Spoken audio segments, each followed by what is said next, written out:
நாளிலும் கூட அனைவருமாக சேர்ந்து கூடி வாலிபர்களாக சேர்த்து கூடி இந்த காரியத்தை செய்யும்படியாக கர்த்தர் ஏவினபடியினாலும் கர்த்தர் அதற்கான கிருபைகளை கர்த்தர் தந்தபடியினாலும் கர்த்தரை ஸ்தோத்திரிக்கிறேன், கர்த்தருக்கு நன்றி செலுத்துகிறேன். அல்லேலூயா. நாளிலும் கூட அநேகர் இருக்கும் பொழுது என்னை நடத்தும்படியாக என்னை பேசும் சொல்லும்படியாக முதலாவது கர்த்தர் எனக்கு இப்படிப்பட்ட கிருபையை தந்த கிருபைகளுக்காக நான் கர்த்தருக்கு நன்றி செலுத்துகிறேன். என்னோடு கூட இருந்த சகோதரர்கள் என்னை பேசும்படியாக எனக்கு பாராட்டின கிருபைகளுக்காக எனக்கு கொடுத்த கிருபைகளுக்காக நன்றி செலுத்துகிறேன். சத்தம் வெளியே கேட்கணும்னு சொல்கிறாங்க. கொஞ்சம் ரைஸ் பண்ண முடியுமா பண்ணுங்கள். சவுண்டு வெளியே கேட்குறது, சவுண்டு நம்ம கேட்கணும்னு சொல்கிறாங்க வெளியே. நானும் கூட நான் உங்களோடு கூட பேசும்படியாக எடுத்துக்கொண்ட ஒரு வேத பகுதி யோசுவாவின் புஸ்தகம் 7ஆம் அதிகாரம்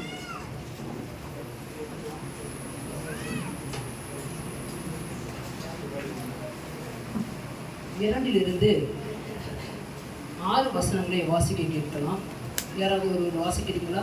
யோசுவா எரிகோவிலிருந்து பெத்தேலுக்கு கிழக்கில் உள்ள பெத்தாவேன் சமீபத்தில் இருக்கிற ஆயி பட்டணத்துக்கு போகும்படி ஆட்களை அனுப்பி, நீங்கள் போய் அந்த நாட்டை வேவு பாருங்கள் என்றான். அந்த மனுஷர் போய் ஆயை வேவு பார்த்து யோசுவாவினிடத்தில் திரும்பி வந்து அவனை நோக்கி, ஜனங்கள் எல்லோரும் போக வேண்டியதில்லை, ஏறக்குறைய 2000-3000 பேர் போய் ஆயை முறியடிக்கலாம். எல்லா ஜனங்களையும் அங்கே போகும்படி வருத்தப்படுத்த வேண்டியதில்லை, அவர்கள் கொஞ்சம் பேர் தான் என்றார்கள். அப்படியே ஜனங்களில் ஏறக்குறைய 3000 பேர் அவ்விடத்திற்கு போனார்கள். ஆனாலும் அவர்கள் ஆயின் மனுஷருக்கு முன்பாக முறிந்தோடினார்கள். ஆயின் மனுஷர் அவர்களில் ஏறக்குறைய 36 பேரை வெட்டி போட்டார்கள்.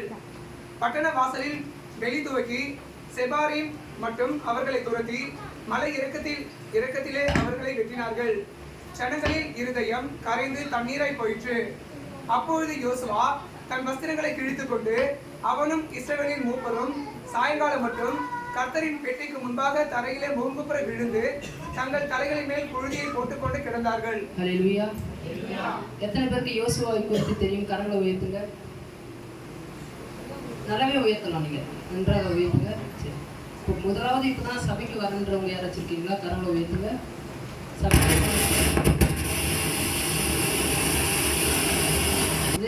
நான் என்ன பேசலாம் அப்படின்னு சொல்லிட்டு நான் தொடர்ச்சியாக நான் காத்திருந்த பொழுது எனக்கு இந்த யோசுவாவின் புஸ்தகத்திலிருந்து நான் உங்களோடு கூட சில காரியங்களை பேசும்படியாக என்னுடைய இருதயத்தில் வந்தது.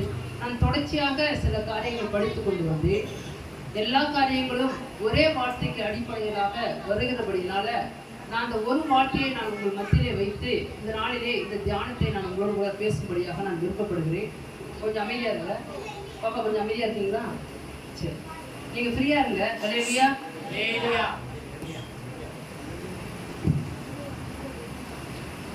உங்களுக்கு நான் பேசுகிற வார்த்தைகள் புரியுதா?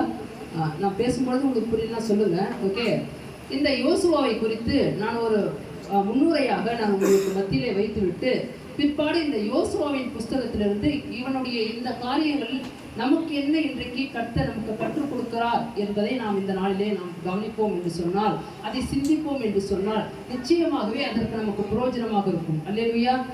நம்ம இந்த யோசுவாவின் புஸ்தகத்திலே இந்த யோசுவா என்ன செய்கிறார் அப்படின்னு பார்த்தாக்கா, இந்த இடத்துல யோசுவா தேவ சமூகத்துக்கு முன்பாக அழுது கொண்டிருக்கிறார். எதற்காக அப்படி என்று சொன்னால், இதற்கு முன்பாக ஒரு யுத்தத்திற்கு கடந்து சென்றார்கள், எரிகோவுக்கு கடந்து சென்றார்கள்.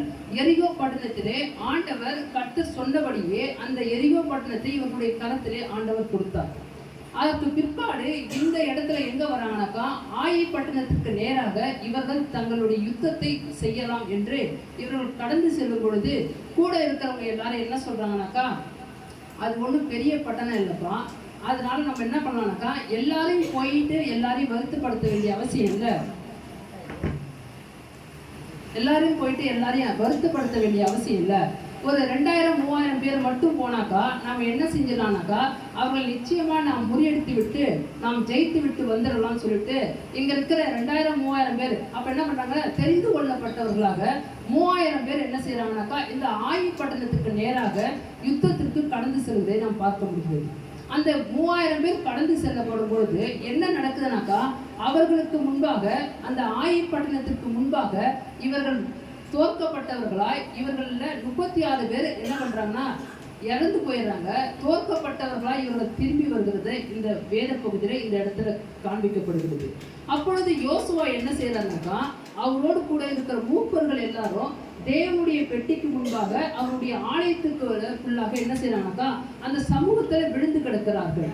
அப்பதான் என்ன இந்த வசனம் சொல்லுது, என்ன சொல்லுதுனாக்கா 6வது வசனம், நீங்க மற்ற யாரையுமே கவனிக்க தேவையில்ல, நீங்க நான் என்ன பேசணும் அதை மட்டும் நீங்க கவனிச்சுனா போதும், மற்ற எல்லா காரியங்களும் விட்டுருங்க. அப்பொழுது யோசுவா தன் வஸ்திரங்களை கிழித்துக் கொண்டு அவனும் இஸ்ரவேலின் மூப்பரும் சாயங்காலம் மட்டும் கர்த்தரின் பெட்டிக்கு முன்பாக தரையிலே முகம் கூப்பட விழுந்து தங்கள் தலைகளின் மேல் புழுதியை கொண்டு கிடந்தார்கள். அல்லேலூயா.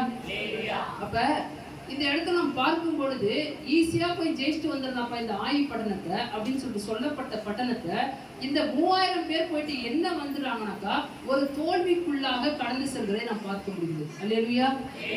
ஒரு ஜெயம் கிடைக்கும், நாங்க போனாக்கா எங்களுடைய வாழ்க்கையிலே ஒரு வெற்றி கிடைக்கும், நாங்க ஈஸியாக எல்லாவற்றையும் முறியடிச்சு விடுவோம்னு போன ஒரு தேசத்துல என்ன கிடைக்குதுன்னா கடைசியாக வெறும் தோல்வி மட்டும்தான் அமைஞ்சிருக்கு அவங்களுடைய வாழ்க்கையில.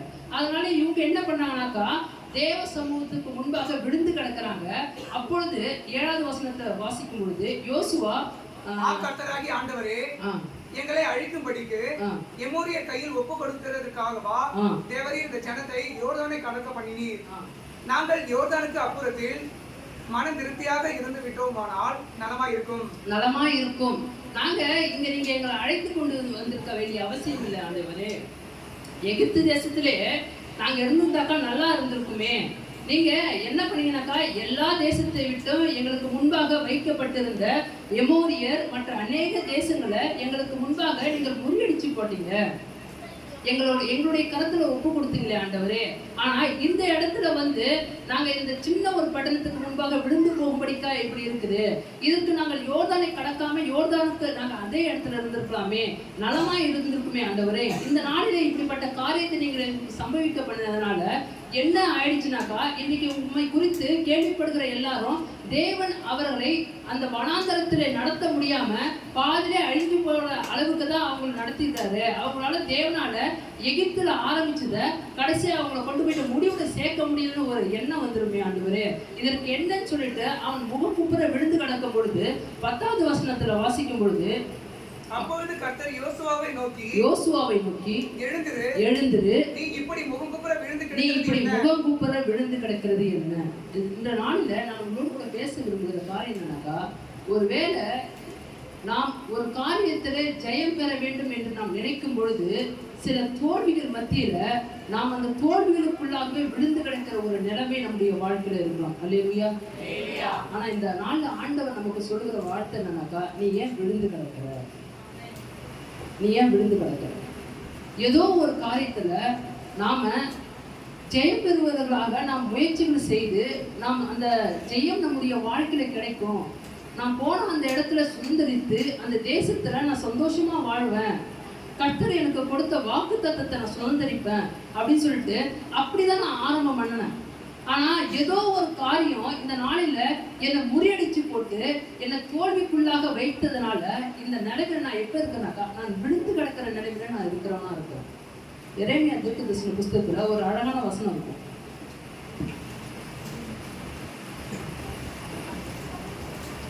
எரேமியா 8ஆம் அதிகாரம் 4வது வசனத்தை வாசிக்கும் பொழுது, நீ அவர்களை நோக்கி விழுந்தவர்கள் எழுந்திருக்கிறது இல்லையோ, வழி தப்பி போனவர்கள் திரும்புகிறது இல்லையோ.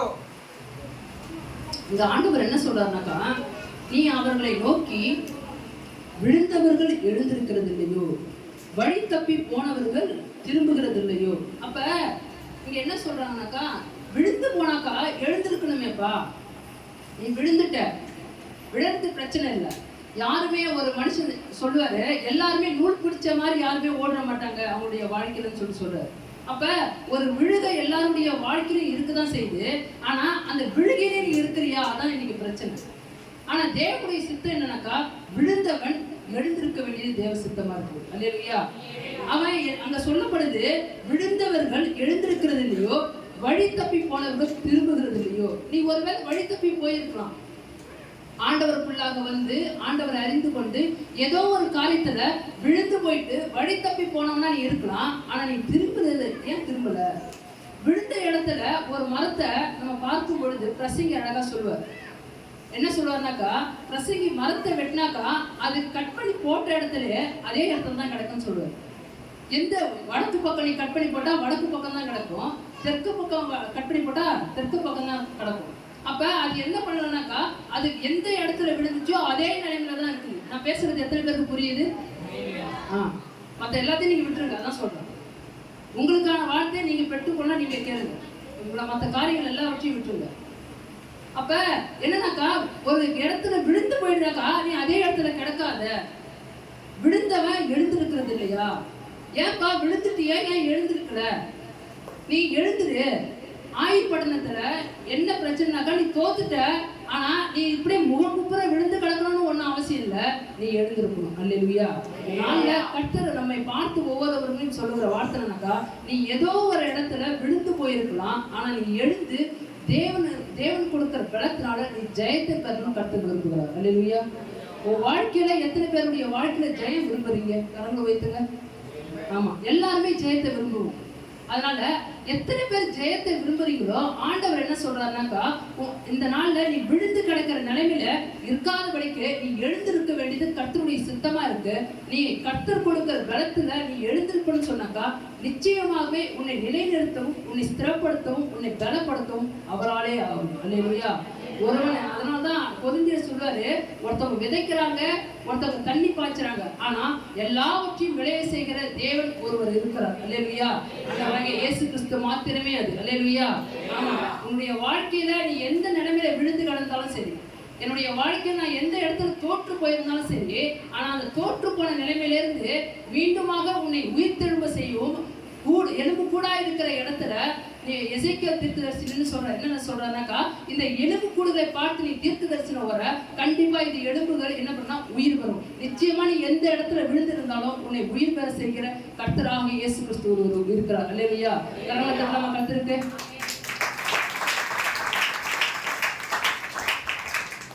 இந்த யோசுவாவின் புஸ்தகத்தை திருப்பி கொடுவோமே, 6ஆம் அதிகாரத்தை 7ஆம் அதிகாரத்தை.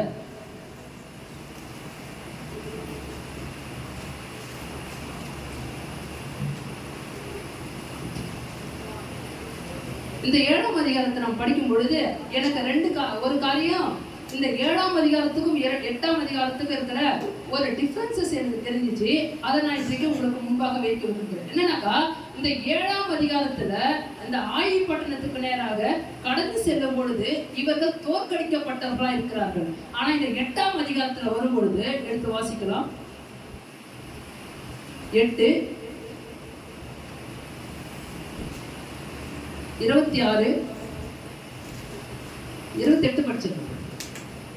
யோசுவா ஆயை சுட்டெரித்து அதை இந்நாள் வரைக்கும் இருக்கிறபடி என்றைக்கும் பாழாய் கிடக்கும் மண்மேடாக்கி போதும். அப்ப ஒரு இடத்துல 7ஆம் அதிகாரத்தை நம்ம படிக்கும் பொழுது அவர்கள் தோற்கப்பட்டவர்களா இருக்கிறாங்க, 36 பேர் செத்தவங்களாக திரும்புகிறார்கள் என்று ஒரு பெரிதான தோல்விகளுக்குள்ளாக நம்ம பார்க்கிறோம். ஆனா இந்த 7ஆம் அதிகாரத்துல என்ன பார்க்கிறோம்னாக்கா, அந்த ஆயுள்பட்டணத்தை அவன் மண்மேடாக்கும்படியாக கர்த்தர் யோசுவாவுக்கு பலத்தை தருகிறதை பார்க்க முடியுது. அல்லேலூயா. அக்கா, இந்த இரண்டுக்கும் இருக்கிற என்ன டிஃபரன்ஸ்? எப்பயுமே வெற்றி எங்க காணப்படும் தெரியுமா? இதுல நான் படிக்கும் பொழுது வெற்றி எப்படி நம்ம கண்டுபிடிக்கலாம் சொல்லுங்க பாப்போம். நீங்க பேசுங்க. வெற்றி எப்படி கிடைக்கும்? தோல்வியின் மூலம். கரெக்ட். பாதி இது எப்படி நம்ம இருக்குது? தோல்வியிலே உன்னுடைய வெற்றிக்கான காரியங்கள் எல்லாமே இருக்குது. நீ நினைக்கிற தோத்து போயிட்டாக்கா நான் எழுந்திருக்க மாட்டேன்னு, ஆனா தோல்விகள் உன்னுடைய வாழ்க்கையிலே கற்பிப்பதற்காக உனக்காக அனுமதித்திருக்கிறார். அல்லேலூயா. யாருமே தோல்வியை கண்டு நீங்க தோண்டு போயிடாதீங்க. ஆனா அந்த தோல்வி தோல்விகள்ல ஒரு பாடத்தை நீங்க கற்றுக்கொள்வீங்கன்னு சொன்னாக்கா நிச்சயமாகவே இந்த 7ஆம் அதிகாரத்தை கடக்கும் பொழுது 8ஆம் அதிகாரம் உங்களுடைய வாழ்க்கையில ஜெயமாக அமையும். அல்லேலூயா. நிச்சயமா உங்க வாழ்க்கை அப்படிதான் அமையும். அல்லேலூயா. அப்ப இந்த 7ஆம் அதிகாரத்துல என்னத்தை அவன் கற்றுக்கொண்டான் யோசுவா, ஆண்டவர் இந்த 7ஆம் அதிகாரத்திலிருந்து என்ன கற்றுக் கொடுக்கிறார், இந்த 8ஆம் அதிகாரத்துல அவன் என்ன செயல்படுத்துறான் அப்படின்னு நாம் இன்றைக்கு நாள்ல பார்த்து ஒரு 5 குறிப்புகளை நான் உங்கள் மத்தியிலாக வைக்க நான் விரும்புகிறேன். நான் சீக்கிரமாக டைமுக்கு கரெக்டா முடிச்சிடுவோம். ஓகேங்களா? அப்ப அந்த 5 குறிப்புகளை நான் உங்களுக்கு மத்தியில வைத்து என்ன டிஃபரன்ஸ் இந்த இடத்துல ஏற்பட்டுச்சு, இந்த காரியங்கள் என்னுடைய வாழ்க்கையில நான் அபியாசப்படுத்தும் பொழுது நிச்சயமாகவே நான் எந்த காலத்துல தோற்று போயிருக்கிறனோ அந்த காலத்திலே கர்த்தர் நிச்சயமாகவே ஒரு ஜெயத்தை நமக்கு கட்டளையிட விரும்புகிறார். அல்லேலூயா. முதலாவது காரியம் எடுத்துக்கொள்வோம். நான் இது வரைக்கும் பேசுறது புரிஞ்சிருக்குங்களா? முதலாவது காரியம் 7ஆம் அதிகாரம் 12வது வசனம் வாசிக்கலாம். ஆதலால் இஸ்ரவேல் புத்திரர் தங்கள் சத்துருக்களுக்கு முன்பாக நிற்க கூடாமல் தங்கள் சத்துருக்களுக்கு முதுகை காட்டினார்கள்.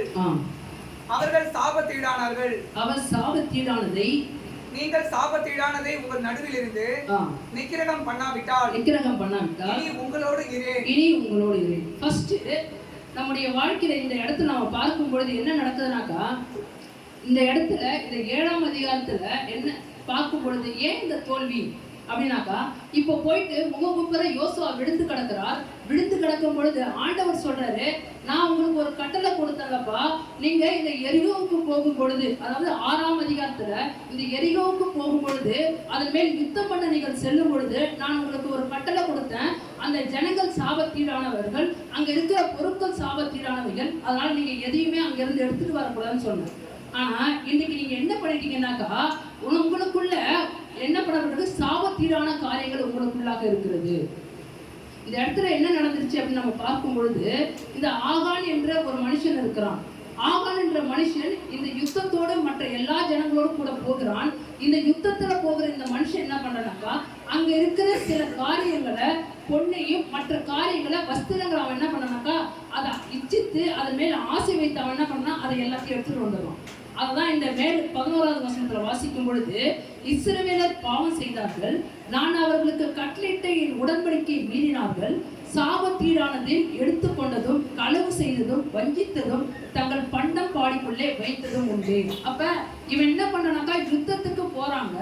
யுத்தத்துக்கு போன இடத்துல ஆண்டவர் முன்பாகவே சொல்லியிருந்தார், இந்த எரிகோ பட்டணத்துல எல்லாரும் தீட்டானவர்களா இருக்கிறாங்க, நீங்க அங்க இருக்கிறத எதையுமே எடுக்காதீங்கப்பா, நீங்க அதை எதையும் தொடாம நீங்க வந்துருங்க, அவர்களை மேற்கொண்டுட்டு நீங்க வந்திருக்குமான்னு சொல்லும் பொழுது இவன் என்ன பண்ணிடுறானாக்கா, இந்த ஆகான் என்பவன் அங்க இருக்கிற சில காரியங்களை எடுத்து கொடுக்குறான்.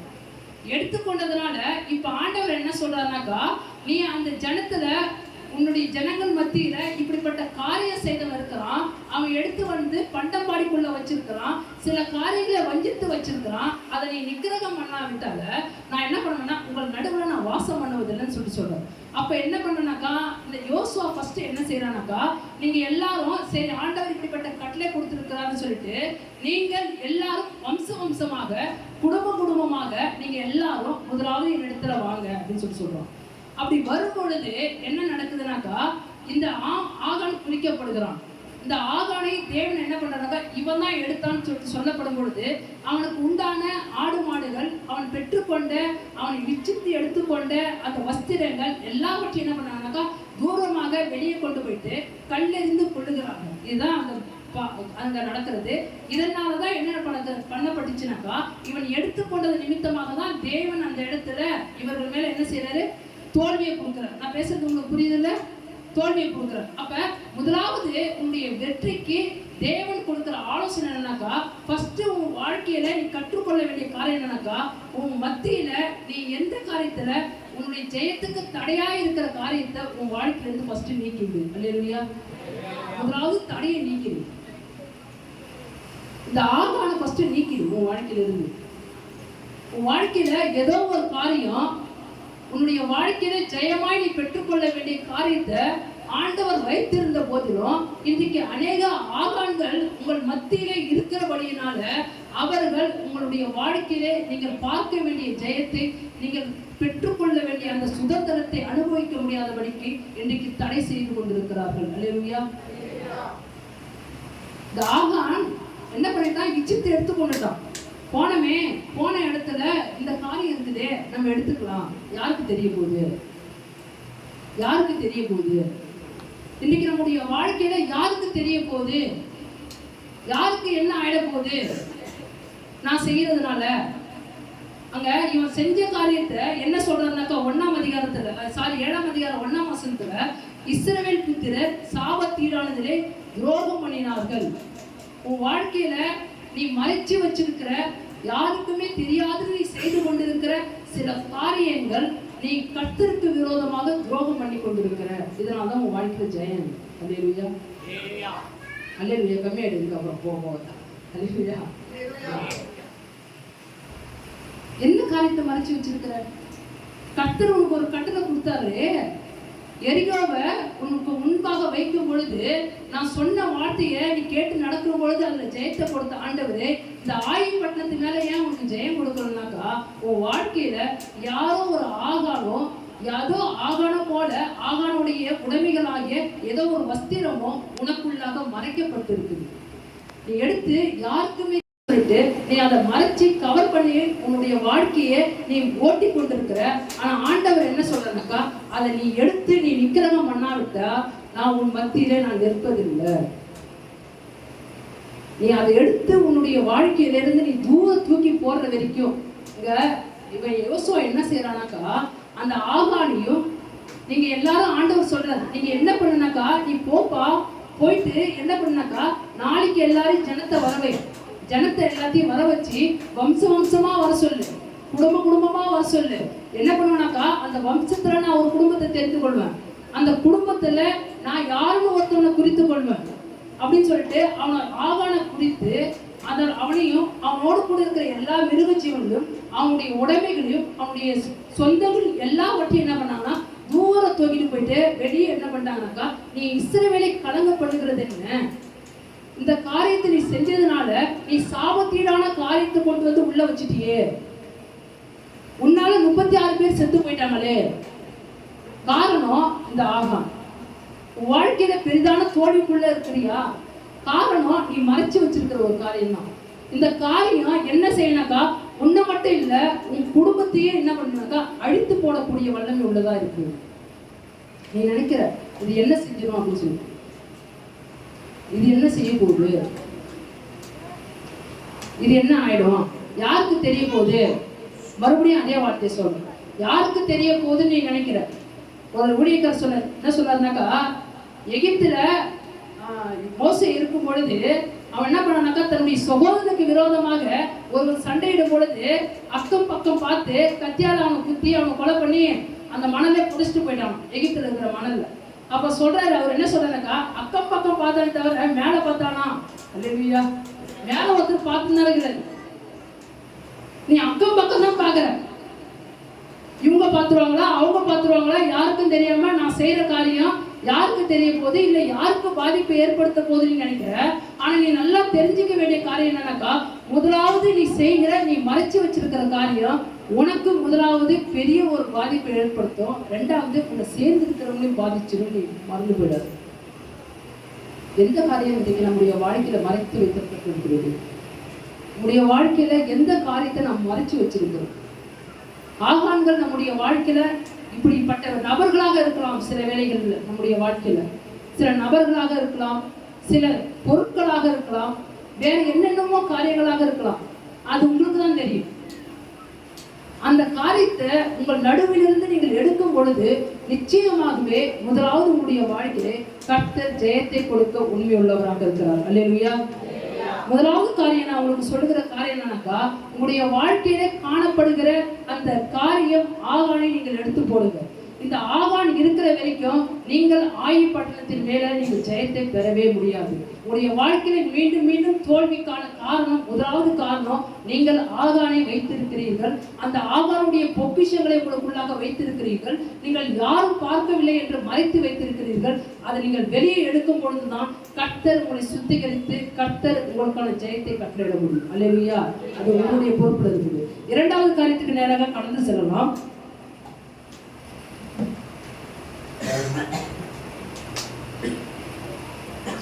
8ஆம் அதிகாரம் 3வது வசனம்.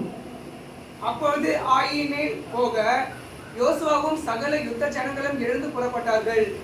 யோசுவா யுத்த வீரரான 30,000 பேரை தெரிந்தெடுத்து ராத்திரியிலே அவர்களை அனுப்பி இரண்டாவது இங்க யோசுவா செய்கிற, நான் முதலாவதே சொல்லிட்டேன், அந்த 7ஆம் அதிகாரத்துக்கும் 8ஆம் அதிகாரத்துக்கும் இருக்கக்கூடிய தோல்விகளிலிருந்து எப்படி நம்ம வெற்றி பாடங்களை படிக்கிறோம் அப்படிங்கிறது தான் இந்த சாப்டர் ஃபர்ஸ்ட்.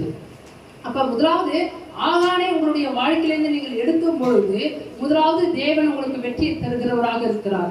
ரெண்டாவது இந்த காரியத்துல நம்ம பார்க்கும் பொழுது என்ன தெரியுதுனாக்கா, யோசுவா இப்ப என்ன செய்யறாருனாக்கா, நீங்க வாங்க யுத்த ஜனத்தரா இருக்கிற நீங்க எல்லாரும் எத்தனை பேர் போனாக்கா 30,000 பேரை கூட்டிக் கொண்டு இந்த ஆயி பட்டணத்துக்கு மேல நம்ம கடந்து செல்லலாம். இப்ப 7ஆம் அதிகாரம் 4வது வசனத்தை வாசிக்கும் பொழுது, அப்படியே ஜனங்களில் ஏறக்குறைய 3000 பேர் அவ்விடத்துக்கு போனார்கள். ஆனாலும் அவர்கள் ஆயின் மனுஷருக்கு முன்பாக முறித்தோடினார்கள். இந்த ரெண்டுத்துக்கும் இருக்கிற டிஃபரன்ஸ் என்னன்னாக்கா, முதல்ல போகும்போது யுத்தத்துக்கு 3000 பேரு, ரெண்டாவது போன யுத்தத்துல எத்தனை பேர்னா 30,000 பேர். எத்தனை பேரு? 30,000 பேர். முத போகும்போது ஆமா. இங்க ரெண்டாவது அவனுக்கு யோசுவாவுக்கு ஆண்டவர் கற்றுக் கொடுக்கிற பாடம் என்னன்னாக்கா, நீ உன்னுடைய பலவீனத்தை குறித்து, உன்னை முறியடிக்கிற காரியத்தை குறித்து நீ அசட்டுத்தன்மையா இருக்கிறாரு. Hallelujah. Don't underestimate your enemies. உன்னுடைய எதிராளியை நீ எப்பயுமே குறைச்சி மதிப்பிட்டுறாரு. நீ நினைக்கிற 3000 பேரு அது சின்ன பட்டணமா இருக்குது, நான் 2000-3000 பேர் போனாலே நான் என்ன பண்றேன், ஜெயிச்சிருவேன்னு நினைச்சிருவேன். ஆனா ஆண்டவர் இப்ப யோசுவாவுக்கு சொல்றாரு, நீ 2000-3000 பேர்லாம் கூட்டு போவாத, நீ 30,000 பேரை கூட்டு போகணும் அந்த பட்டணத்துக்கு. அல்லேலூயா. ஆமா. சில வேளைகள்ல கிதியோன் கிட்ட சொல்லும்பொழுது ஆண்டவர் சொல்றாரு, என்ன சொல்றாருனாக்கா, அங்க 32,000 பேர் வராங்க. அவர் என்ன சொல்றாருனாக்கா, 32,000 பேர் அதிகம் எனக்கு, அவங்க எல்லாரும் வந்தாங்கன்னு வச்சுங்க, கடைசியா ஜெயத்தை பெறும்போது என்ன சொல்லுவாங்கனாக்கா, என் கை என்னுடைய பலத்தினால நான் இதை முறையடிச்சேன்னு சொல்லுவாங்க. அதுக்கு வார்த்தை எந்த இடத்துலயுமே வந்துடக்கூடாதுன்னு நீ 300 பேரை தெரிஞ்சுக்கணும்னு சொல்றாரு. ஆனா இந்த இடத்துல வரும்பொழுது என்ன சொல்றாருனாக்கா, நீ ரொம்ப சின்ன பட்டணம், 2000-3000 பேரே போதும், நான் போய் முறியடிச்சிடலாம்னு சொல்லிட்டு போயிட்டு முறிந்தோடி விட்டு திரும்பி வரும்பொழுது, ரெண்டாவது டைம் யுத்தத்துக்கு போகும்பொழுது யோசுவா கிட்ட சொல்றாரு ஆண்டவரே, நீ 2000-3000 போகாத, நீ 30,000 பேரை கூட்டு போ. அல்லேலூயா. என்னைக்குமே நாம குறைச்சி மதிப்பிட்டுறோம் நம்முடைய எதிராளிகள். நம்முடைய பாவத்தை நம்ம குறைச்சி மதிப்பிட்டுறோம். நம்முடைய சத்துருவை நம்ம குறைச்சி மதிப்பிட்டுறோம். நீ நினைக்கிற இதுலே நான் என்ன பண்றேன், இவனை ஜெயிச்சிருவேன். நம்ம சிம்சோனை குறித்து வாசிக்கும் பொழுது சிம்சோன் என்ன சொல்றானாக்கா, எப்பொழுதும் போல நான் எழுப்பி என்ன பண்றேன், நான் முறியடிச்சிருவேன் அப்படின்னு நினைச்சிட்டு போறோம். கடைசியா என்னன்னா மாவரைக்கு தான் விட்டாங்க. வசனம் தான் சொல்லுது. நீங்க உங்களுடைய எதிராளியை நீங்க ரொம்ப குறைச்சி மதிப்பிட்டீங்கன்னாக்கா, நீங்க அந்த இடத்துல என்ன ஆயிடுவீங்கன்னாக்கா, நீங்க தோல்வியை சந்திக்க நேரிடுவீங்க. உங்களுடைய வாழ்க்கையில ஸ்டடிஸா இருக்கலாம், நீங்க படிக்கிற படிப்பா இருக்கலாம், இதெல்லாம் எனக்கு ஈஸியா வந்துடும், இதெல்லாம் நான் மேற்கொண்டுடுவேன் அப்படின்னு நீங்க நினைக்கிற எந்த காரியமா இருந்தாலும் சரி, இல்லை இந்த பாவத்துல நான் ஜெயிச்சு வந்துட்டேன் அப்படின்னு நீங்க நினைக்கிற எந்த காரியமா இருந்தாலும் சரி, ஆண்டவர் மறுபடியும் உங்களுக்கு ஒரு விஷயம் ஞாபகப்படுத்துகிற காரியம் என்னக்கா, நீ அந்த காரியத்துல நீ என்ன பண்ணக்க, நீ கவனம் செலுத்து. வாழ்க்கையில அதை என்றைக்குமே குறைச்சி மதிப்பிட்டுறாரு. கோலியாத் என்ன செய்யறானாக்கா, கோலியாத் என்ன செய்யறானாக்கா, யுத்தத்துக்கு வரான். யுத்தத்துக்கு வரும் பொழுது எல்லாரும் அவனை பார்த்து பயப்படுறாங்க. கூட இருக்கிற ராஜாவாகிய சவுலும் பயப்படுறாரு, இவனை போய் எப்படி முறியடிக்கிறது. ஏன்னா அவன் எப்படி சொல்றானாக்கா, ஒண்டிக்கு ஒண்டி வாங்கலான்னு கூப்பிடுறான். எங்கள்ல இருந்து நாங்க ஒருத்தவங்க அனுப்புறோம், நீங்க யாராச்சும் ஒருத்தனை அனுப்புங்க, 2 பேரும் ஒருத்தவங்க சண்டை போட்டுக்கலாம், மீதி இருக்கிறவங்க எல்லாரும் என்ன பண்ணிடலாம், அவங்க பக்கமா போயிடலாம் அப்படின்னு ஒண்டிக்கு ஒண்டி சண்டைக்கு வரான்னு கூப்பிடுறான். ஆனா இப்ப இதனால யாரும் இந்த ஒண்டிக்கு ஒண்டி சண்டைக்கு போறதுன்னு தெரியல. இப்ப பிரச்சனை தான். அப்ப எல்லாரும் பயந்து இருக்கும் பொழுது தன்னுடைய அண்ணன்மார்களுக்கு உணவு கொடுக்கும்படியாக வந்தவன் தான் யாருன்னா தாவீது. அப்ப இங்க நடக்கிற காரியங்களை பார்க்கலாம்.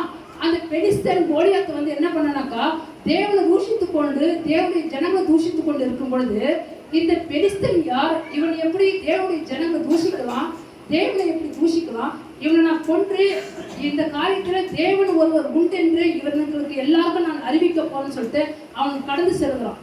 அப்ப எல்லார்கிட்டையும் போய் சொல்றான். அவன் என்ன சொல்றாங்கன்னாக்கா, சவுல் சொல்றாரு, என்ன சொல்றாருனாக்கா, நீ என்ன பண்ணாத, நீ இளைஞனா இருக்கிற, நீ போனா அவனுக்கு முன்பாக என்ன பண்ணப்பட்டுருவ, நிக்க முடியாது.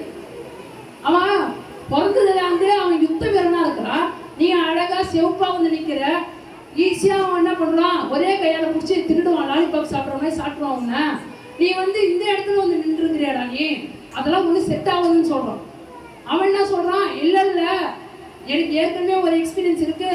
எங்கள் தகப்பனார் என்ன பண்ணாருனாக்கா, என்னோட கூட எனக்கு சில ஆடுகளை மேய்க்கும்படியாக ஒரு பொறுப்பு கொடுத்திருந்தாரு. அந்த ஆடுகளை நான் மேய்த்து கொண்டிருக்கும் பொழுது ஒரு சில வேளைகள்ல ஒரு கரடி வந்துச்சு, ஒரு நேரம் என்ன பண்ணுதுன்னா ஒரு சிங்கம் வந்துச்சு. இதை ரெண்டு மத்தியிலும் கர்த்தர் அவைகளிலிருந்து தப்பி வைக்கும்படியாக கர்த்தர் என்னை பலப்படுத்தினார். நான் அவைகளை எல்லாவற்றையும் நான் உரித்து போட்டேன், நான் அவைகளை கிழிச்சு போட்டேன்னு அவன் சொல்றான். அல்லேலூயா. ஆமா, நீங்க கவனங்களை வேற எங்கேயோ வச்சிருக்கீங்க, எனக்கு நல்லா தெரியுது, என் கூட இருக்கு, கனெக்ட் ஆகுங்க, சரிங்களா? உங்களுக்காக இந்த கூடுகை, நீங்க என் மேல கவனம் வைங்க. அப்ப என்ன செய்யறான்னாக்கா, அவன் என்ன பண்றான், இப்படி சொல்லப்படும் பொழுது, சரி நீ போப்பான்னு சொல்லிட்டு சொல்லப்படும் பொழுது, இவன் இப்படியாக கடந்து செல்லும் பொழுது பெலிஸ்தன் என்ன சொல்றானாக்கா, கோலியாத்து, நீ என்ன கையில கவன் கல்லோட வந்திருக்கிற, தடியோட வந்திருக்கிற, நான் என்ன நாயா, நான் என்ன நாயா, நீ கண்டையும் கட்டையும் கொண்டு வந்திருக்கிற அப்படின்னு கேட்கறான். இன்றைக்கு வா, உன்னை என்ன பண்ண போறேனாக்கா, உன்னை நான் இன்றைக்கு சாகடிச்சு நான் உன்னை என்ன பண்ண போறேனாக்கா, இங்க இருக்கிற வானத்து பறவைக்கும் காட்டு மிருகங்களுக்கும் நான் உன்னை ஒப்பு கொடுக்க போறேன். ஆனா அந்த தாவீது அதுக்கப்புறம் சொல்றான், என்ன சொல்றேன்னா, அந்த ஒரு வசனத்தை வாசிக்கலாமா? 1 சாமுவேல், அழகா இருக்கும் அந்த வசனம், 17ஆம் அதிகாரம்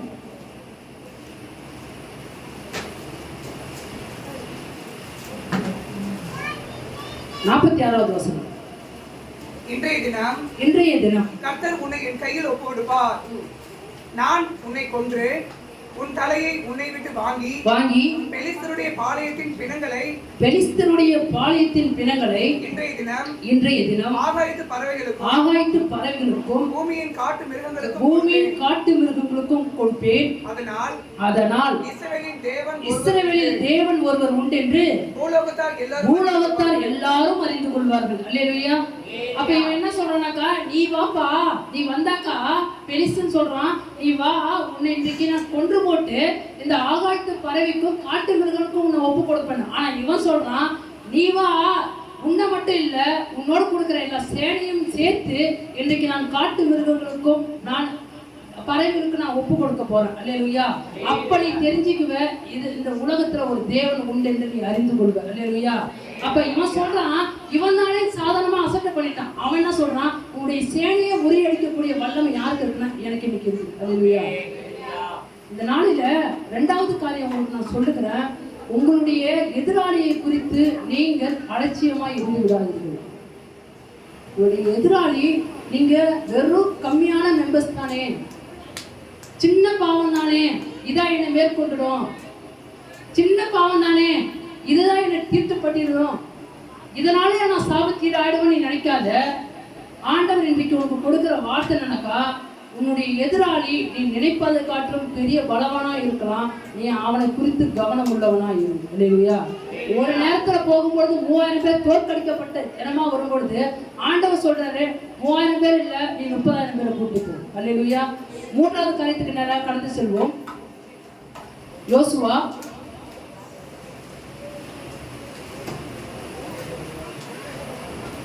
8ஆம் அதிகாரம் 2வது வசனத்தினுடைய கடைசி பகுதியை வாசிக்கலாம். நானே வாசிக்கணுமா?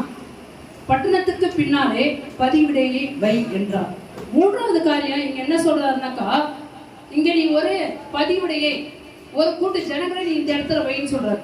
இப்ப இந்த 7ஆம் அதிகாரத்துல நம்ம அதற்கு வாசிக்கும் பொழுது என்ன வாசிக்கலாம்னாக்கா, 3வது வசனத்தை வாசிக்கலாம். யோசுவாவினிடத்தில் திரும்பி வந்து அவனை நோக்கி, ஜனங்கள் எல்லாரும் போக வேண்டியதில்லை, ஏறக்குறைய 2000-3000 பேர் போய் ஆயை முறியடிக்கலாம், எல்லா ஜனங்களையும் அங்கே போகும்படி வருத்தப்படுத்த வேண்டியதில்லை, அவர்கள் கொஞ்சம் பேர் தான் என்றார்கள். இந்த 3வது காரியம் நம்ம பார்க்கும் பொழுது என்னன்னாக்கா, ஃபர்ஸ்ட் உங்களுக்கு என்ன சொன்னேன், ஃபர்ஸ்ட் உங்களுக்கு என்ன குறிப்பு சொன்னேன் சொல்லுங்க. உங்களுடைய வாழ்க்கையில் இருக்கிற தடையா இருக்கக்கூடிய ஆகானை நீங்க என்ன பண்ணுங்க, உங்களுடைய வாழ்க்கையிலிருந்து தூரம் தூக்கி போட்டுருங்க. நீங்க மறைச்சு வச்சிருக்கிற காரியத்தை நீங்க வெளியே எடுத்து நிக்கிரகம் பண்ணிடுங்க. அப்பொழுது உங்களுக்கு ஆண்டவர் ஜெயத்தை கட்டளிடுவான்னு சொன்னேன். ரெண்டாவது உங்களுக்கு என்ன சொன்னேன்? ஆமா, நீங்க எப்பயுமே எஸ்டிமேட் பண்ற உங்களுடைய எதிராளியை குறித்து நீங்க என்ன பண்றீங்க, அண்டர் எஸ்டிமேட் பண்றாதீங்க. அவங்களுடைய நீங்க தான் பெரிய ஆளுன்னு நினைச்சிடாதீங்க. எப்பயுமே சரி, உங்களை மேற்கொள்கிற பாவமா இருந்தாலும் சரி, இல்லை எந்த ஒரு சப்ஜெக்ட் நீங்க படிக்கிற பசங்களா இருந்தாலும் சரி, உங்களுக்கு அதுக்கு ஈஸியா இருந்தாலும் நீங்க என்ன பண்ணுங்க, அதை குறித்து மிகவும் கவனம் உள்ளவர்களா இருக்கணும்னு சொல்லணும். இந்த மூன்றாவது காரியத்தை நம்ம பார்க்கும் பொழுது இந்த இடத்துல என்ன சொல்றாங்கனாக்கா, இவங்க 7ஆம் அதிகாரத்துல வாசிக்கும் பொழுது நாம வாங்க 2000-3000 பேர் போயிட்டு என்ன பண்ணிடலாம், ஜெயிச்சுட்டு வந்துடலாம் சொல்றாங்க. ஆனா இங்க யோசுவா இடத்துல ஆண்டவர் சொல்லும் போது சொல்றாரு, நீ என்ன பண்ணாக்கா, நீ பதிவிடையே வெயின்னு சொல்ற. உனக்கு என்ன தேவைனாக்கா, மூன்றாவது உன்னுடைய வாழ்க்கையின் ஜெயத்தை நீ பெறனாக்கா, உனக்கு நிச்சயமாகவே ஒரு பிளான் தேவை. அல்லேலூயா. ஆமா, பிளான் இல்லாம நீ உன் வாழ்க்கையில நீ போய் கொண்டிருப்பன்னு சொன்னாக்கா, நிச்சயமாகவே நீ தோற்கடிக்கப்பட்டுருவ. 7ஆம் அதிகாரத்துல நம்ம வாசிக்கும் பொழுது யாருமே பிளானிங்கே இல்லை, ஒரு பிளானுமே இல்லை. வா எல்லாரும் போலாம், நம்ம போயிட்டு ஜெயிச்சுட்டு வந்துருவோம்னு நினைச்சிட்டாங்க.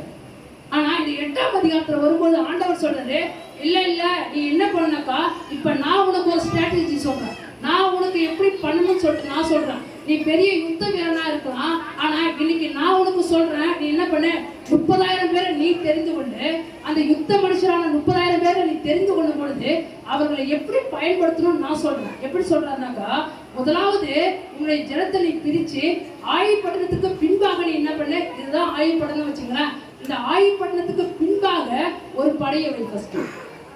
அதுக்கப்புறம் என்ன பண்ணாக்கா, ஆயுப்பட்டினத்துக்கு நேராக நீங்க எல்லாரும் வாங்க. அப்ப என்ன பண்ணுங்க, முதலாவது நீங்க வரும்பொழுது எல்லாரும் என்ன பண்ணுவாங்கனாக்கா, அவங்க எல்லாரும் திரும்பி உங்களை தொலைக்கிட்டு வருவாங்க. இவங்க யுத்தத்துக்கு வந்துட்டாங்க அப்படின்னு சொல்லிட்டு எல்லாரும் வருவாங்க. வரும்பொழுது நீங்க அவங்களுக்கு பயந்து ஓடுற மாதிரி திரும்பி நீங்க பின்பக்கமா திரும்பி நீங்க வந்த வழியே ஓடுங்க.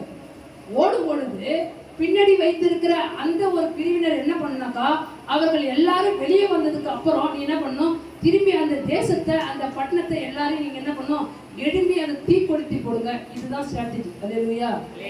பிளானிங் இல்லாம நீ பண்ணணும்னு வச்சுங்களேன், உங்களுடைய வாழ்க்கையில நீங்க தோல்வி தான் அடைவீங்க. ஏதோ ஒரு காரியத்தை நீங்க கான்சென்ட்ரேட் பண்ணுவீங்க, ஒரு காரியத்துல நீங்க என்ன பண்ணுவீங்கன்னாக்கா கான்சென்ட்ரேட்டை நீங்க விட்டுட்டு போயிடுவீங்க.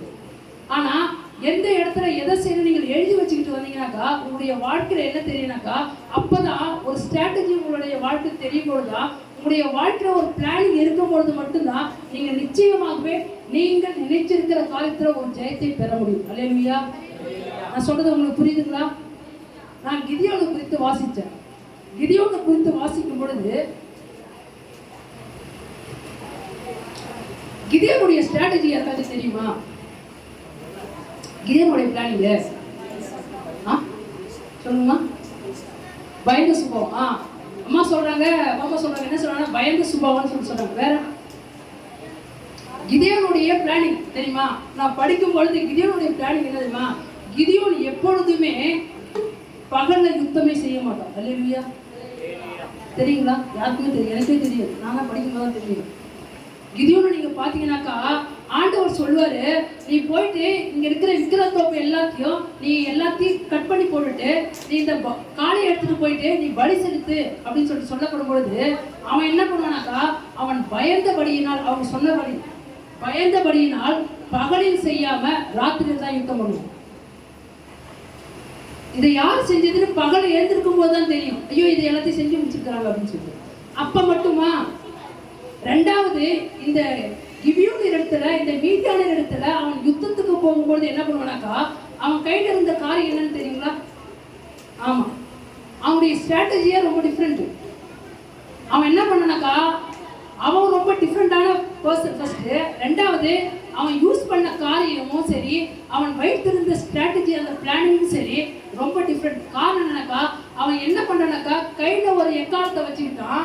அவன் எப்படி 300 பேரை வச்சு ஜெயிச்சிருக்கான்னு நீங்க யோசிச்சுருக்கீங்களா? நீங்கச்சும் வெறும் 300 பேரை வச்சு எப்படி ஜெயிச்சானாக்கா, ஒரு பக்கம் கையில ஊதுற அந்த காரியத்தை வச்சுக்கிட்டான், எக்காலத்தை வச்சுக்கிட்டான். ஒரு கையில பானையை வச்சுக்கிட்டு ஒரு கையில தீவட்டியை வச்சுக்கிட்டான். இந்த தீவட்டியை வச்சுட்டு பானையை எடுத்து என்ன பண்ணானாக்கா அது மேல க்ளோஸ் பண்ணிட்டான். இப்ப என்ன நடக்குதுனாக்கா, இவங்க எல்லாருமே நைட்டோட நைட்டாக்கா அவங்க அந்த அவங்களுடைய இடத்த விட்டு இங்க இருக்கிற மீதியான இருக்கிற இடம் வரைக்கும் என்ன பண்ணா நடந்து வராங்க. நைட்ல கையில லேம்ப் இருக்கும் பொழுது எல்லாருக்கும் தெரிஞ்சுன்னு சொல்லிட்டு அதை மூடி போட்டுட்டாங்க. கையில ஒரு எக்காலத்தை வச்சுக்கிட்டாங்க. எல்லாரும் வராங்க. வந்து அந்த மீதியானர் எல்லாருமே பள்ளத்தாக்கில் படுத்துக்கிறாங்க. பள்ளத்தாக்கு இருக்கும் பொழுது சுத்திரி இவங்க 3 படையா நின்றுட்டு ஒரு பக்கம் எல்லாரும் என்ன பண்ணாங்கன்னா எக்காலத்தை உழுதும் பொழுது கையில் இருக்கிற பானையை உடைக்கும் பொழுது என்ன பண்ணப்படுறாங்கனாக்கா ஊதப்படும் போது ஜனங்கள் அந்த இடத்துல பயந்துடுறாங்க. பயப்படும் பொழுது கர்த்தர் அந்த இடத்துல ஒரு கிரியை செய்கிறார். ஒருவருக்கு ஒருவராக என்ன பண்ணாங்கனாக்கா வெட்டி கொண்டு அங்கே சாகிறத பார்க்குறோம். அவனுடைய ஸ்ட்ராட்டஜி எப்படின்னாக்கா, ஏன் நைட்டில் நமக்கு பகல யுத்தம் செய்யறதுக்கு யாருக்காச்சும் கையில் வந்து இது தேவையா, லேம்பு தேவையா, தீவெட்டி தேவையா? அவசியமே இல்லை. அவனுடைய ஸ்ட்ராட்டஜி டிஃப்ரெண்ட். அவன் என்னைக்குமே சரி யுத்தத்தில் எப்படின்னாக்கா பகல யுத்தமே செய்ய மாட்டான். ஒரு வசனத்தை வாசிக்கலாம், நியாயாதிபதிகளின் புஸ்தகம், அந்த வசனத்தை மட்டும் வாசிக்கலாம்.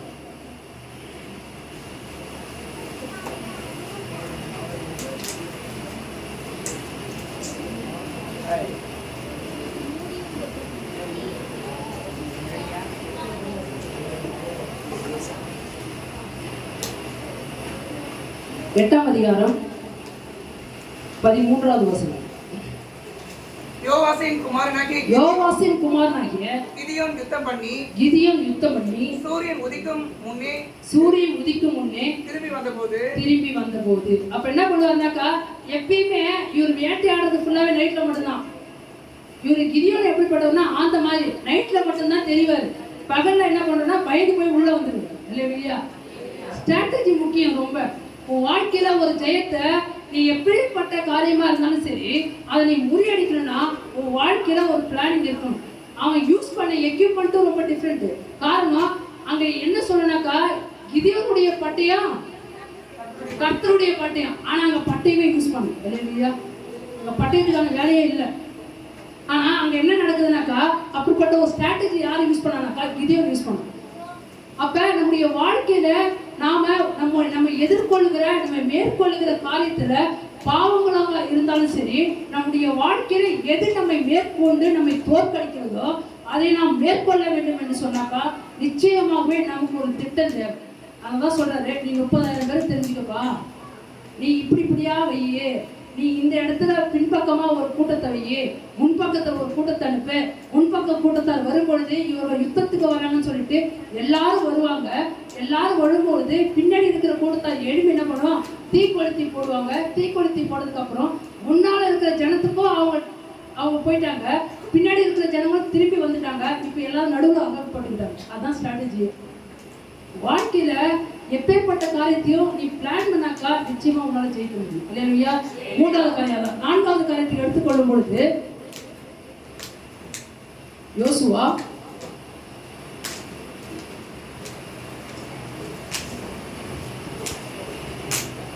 8ஆம் அதிகாரம்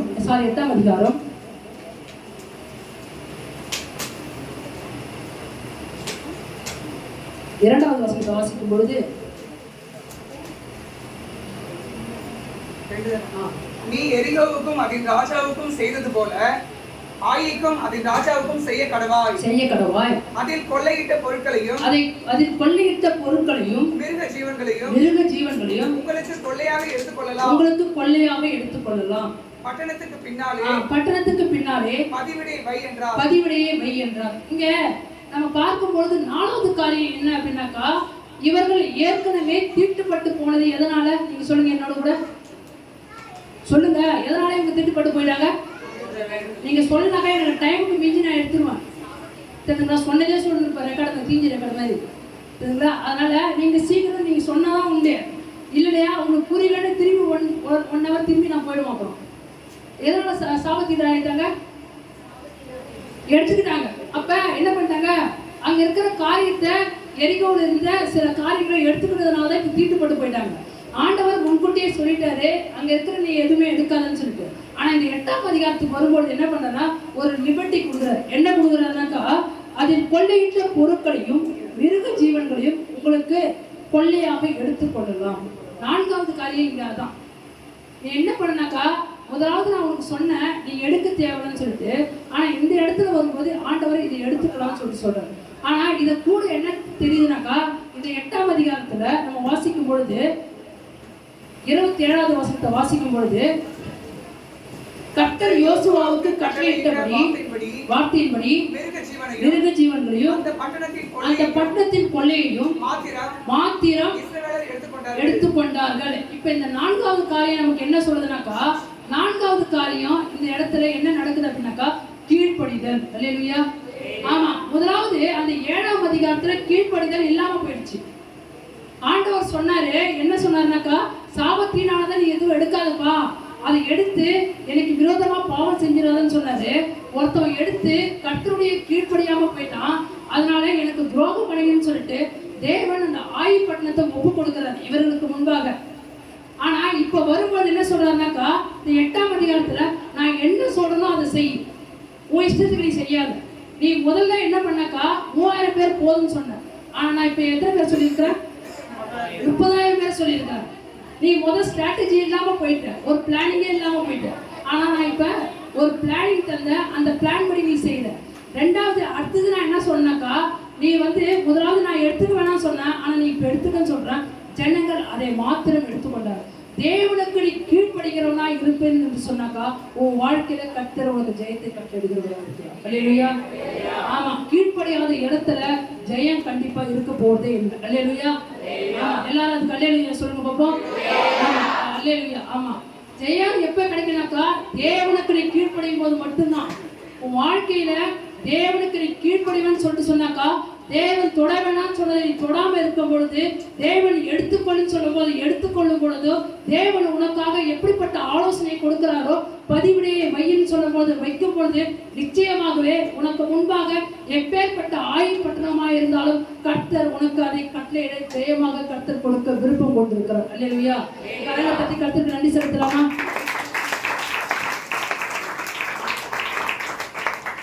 கீழ்ப்படிதல் தான், அந்த ஒபீடியன்ஸ் தான் தேவை ஆண்டவருக்கு. நீ எல்லாத்தையும் செய்யறதுலாம் முக்கியம் இல்லை.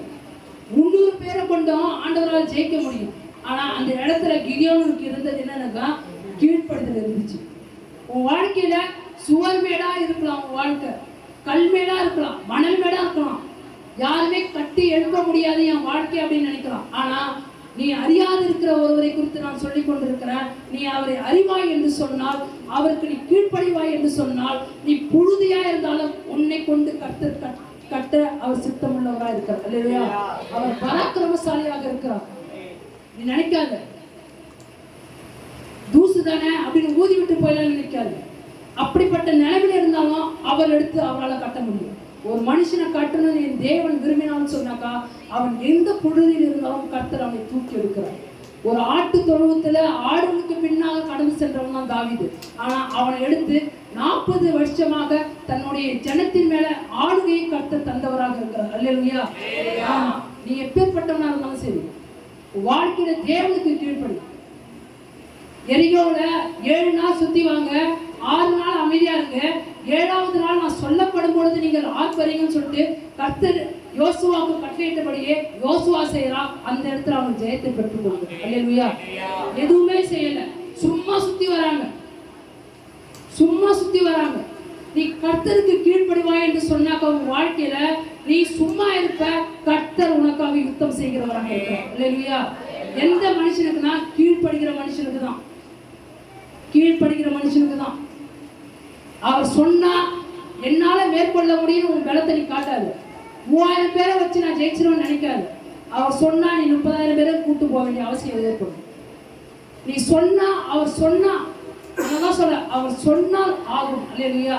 அவர் கட்டளையிட இருக்கும். அவர் என்ன கட்டளையிடுறதோ அதை நிற்க போகுது கடைசி வரைக்கும். உன் வாழ்க்கையில் அது நிலை நிற்கணும்னாக்கா, உன்னுடைய வாழ்க்கையில நீ முறிந்தோடி போன காரியத்திலிருந்து உங்களுக்கு ஒரு ஜெயம் தேவைனாக்கா, 4வது நான் உங்களுக்கு கொடுக்கிற வார்த்தை என்னன்னாக்கா, தேவனுக்கு கீழ்ப்படிந்திருங்கள். அல்லேலூயா. 5வது காரியத்துக்கு நேரம் கடந்து செல்லலாம்.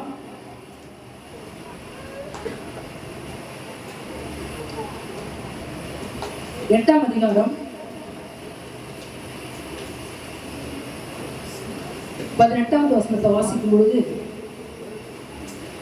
அப்பொழுது கர்த்தர் யோசுவாவை நோக்கி, உன் கையில் இருக்கிற ஈட்டியை ஆயிக்கு நேராக நீட்டு, அதை உன் கையில் ஒப்புக் கொடுப்பேன் என்றார். ஆ, அப்படியே யோசுவா ஆ. தன் கையில் இருந்த ஈட்டியை பட்டணத்துக்கு நேராக நீட்டினான். நீட்டினான். இப்போ வந்து எந்த வசனம் வாசிக்கலாம்னாக்கா 26வது வசனத்தை வாசிக்கலாம்.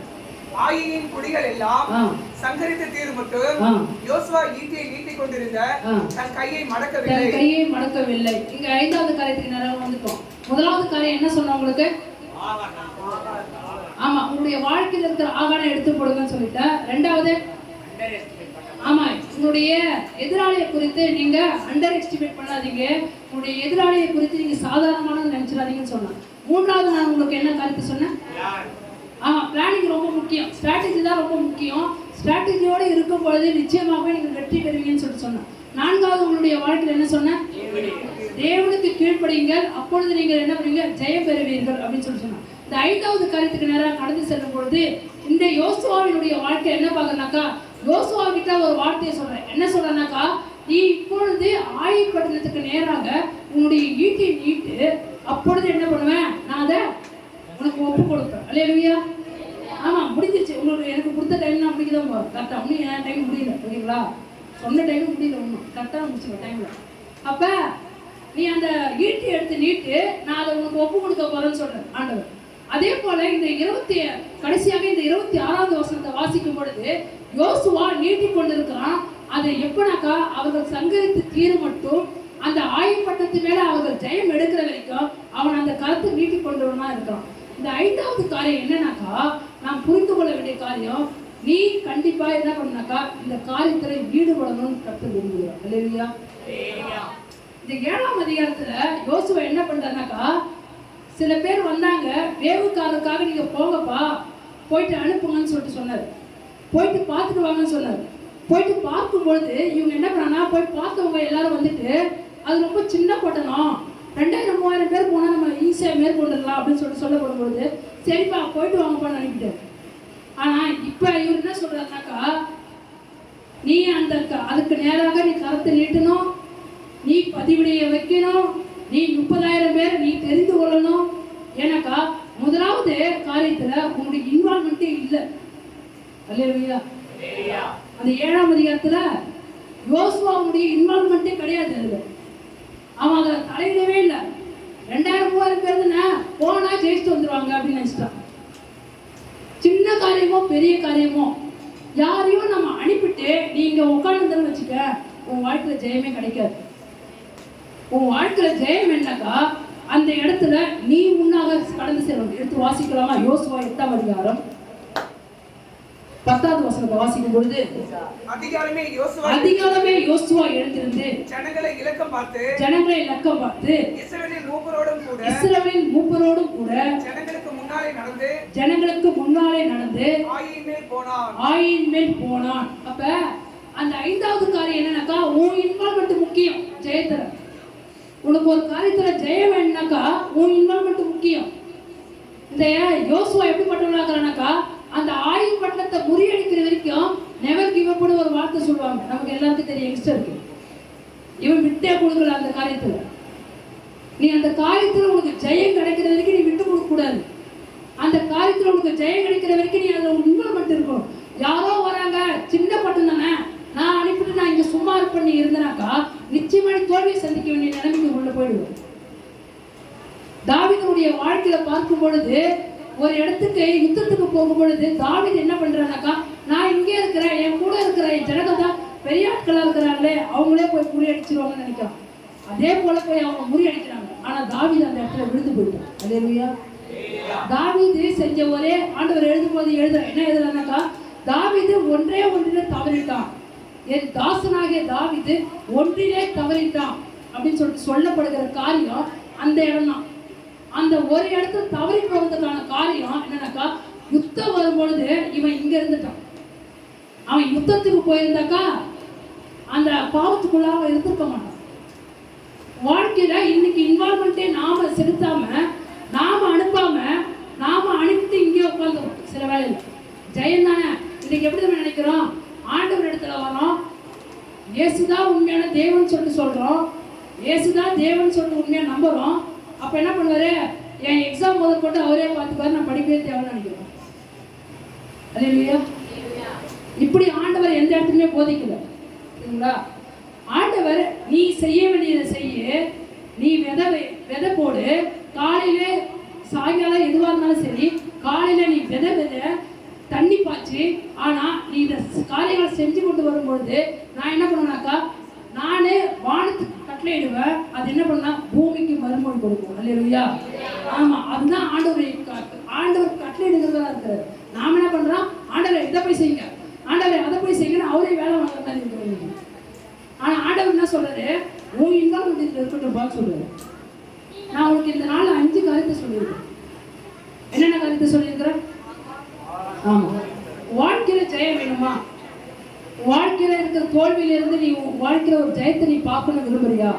முதலாவது இந்த வாழ்க்கையில இந்த ஆகானை நீ எடுத்து போட்டு உன் வாழ்க்கையில் இருக்கிற காரியத்தை, உன்னை அது தீட்டுப்படுத்தி கொண்டிருக்கிற காரியம், உன்னை அது சாபத்துக்குள்ளாக மாற்றுகிற காரியம், உன் குடும்பத்தையும் உன்னையும் அழித்து போடக்கூடிய காரியம், நீ இன்னைக்கு மறைச்சி வச்சுட்டாக்கா யாருக்கு தெரியாதுன்னு நினைக்கிற காரியம், பின்னாளில் அதனுடைய பலனை நீ அனுபவிக்கக்கூடிய ஒரு நேரம் வந்துடலாம். ஆனா நீ இன்றைக்கு தேவ சமூகத்துல நீ அதை ஒப்புரவு செய்வேன்னு சொன்னாக்கா, கர்த்தர் உன்னுடைய காரியங்களை மன்னிக்க அவர் இரக்கத்திலே தயவு பெருத்தவராக இருக்கிறார். அல்லேலூயா. இரண்டாவது உங்களுக்கு என்ன கற்றுக் கொடுத்த? ஆமா, உன்னுடைய எதிராளியை குறித்து நீ என்றைக்குமே குறைவா மதிப்பிட்டாங்க. நீ அப்படி மதிப்பிடும் பொழுது ஒருவேளை எப்படிப்பட்ட காரியங்கள் ஏற்படுனாக்கா, 3000 பேரை நான் வச்சு ஜெயிச்சலான்னு நினைக்கும் பொழுது 30,000 பேர் தேவைப்படக்கூடிய அப்படிப்பட்ட ஒரு நிலைமை ஏற்படும். அதனால எந்த இடத்துலையுமே எதிராளியை குறித்து நீ கவனம் உள்ளவனா இதுன்னு சொல்லிட்டு சொல்றேன். மூன்றாவது நான் உங்களுக்கு என்ன கருத்து சொன்னேன்? ஸ்ட்ராட்டஜி. அந்த பிளானிங் உனக்கு தேவை. உன் வாழ்க்கையில நீ ஜெயிக்கணும்னாக்கா நீ ஒரு வரமுறையை வச்சுக்கிட்டு உன்னுடைய வாழ்க்கையில நீ ஒரு பிளானிங்கை வச்சுக்கிட்டு நீ போகும்பொழுது மட்டும்தான் உன்னால ஜெயிக்கவே முடியும். நான்காவது நான் உங்களுக்கு சொன்ன காரியம் என்னது? தேவனுக்கு கீழ்ப்படியுங்கள். நீங்கள் தேவனுக்கு கீழ்ப்படும் போது மட்டும்தான் உடைய வாழ்க்கையில ஜெயம் இருக்கும். தேவனுக்கு கீழ்ப்படியாத பட்சத்துல உடைய வாழ்க்கையில நீங்க அந்த ஜெயத்தை இழந்து போவீங்க. ஐந்தாவது உங்களுக்கு என்ன கருத்து சொல்லியிருக்கிற? இன்வால்மெண்ட். உங்களுடைய தலையீடு, உங்களுடைய ஈடுபாடு அதுல இருக்கும். யாரோ ஒருத்தவங்க பார்த்துக்கோங்க, நான் சும்மா இருந்தாக்கா ஒரு டீம் ஒர்க்கா இருக்கலாம். அந்த டீம் ஒர்க்ல அவங்க தானே பாக்குறாங்க, எனக்கு என்ன அப்படின்னு நான் இருந்தாக்கா நிச்சயமா அந்த காலத்துல உனக்கான காலத்துல ஜெயம் கிடைக்காது. எல்லாரும் எழுந்திருக்கலாமா? ஜெபிக்கலாமா?